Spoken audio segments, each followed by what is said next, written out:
Nalunod sa isang palaisda sa Dagupan City ang isang bata na manghuhuli lang daw sana ng tutubi.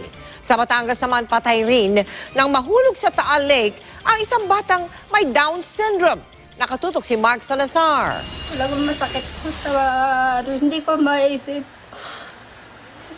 Hindi ko lubos maisip na gayon ho ang mangyayari sa anak ko.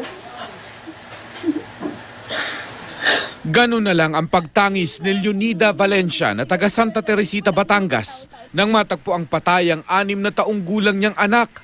Tanghali raw nitong linggo nang mawala ang anak niyang si Angeline na may Down syndrome. Kasalan ko ng kanin, tinawag ko ang pangalan niya. Neng, Gilen, wala nang nasagot. Binaybay ho namin itong daanan. Wala naman ho kaming nakita hanggang sa lahat ng bahay ay napuntahan na namin.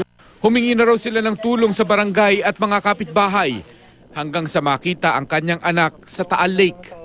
Pero ang dati raw na masiyahing si Angeline, wala ng buhay ng kanilang matagpuan.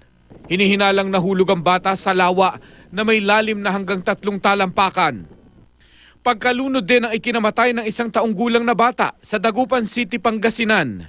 Ayon sa lola ni Tracy Clevy Blanco, aksidente umanong nahulog ang bata sa palaisdaan. Sumama raw ito noon sa ibang bata para manghuli lang sana ng tutubi. Sabi nung pamangkin ko, yung bata nandun sa bahay, sabi niya, hindi namin maalam na lumabas.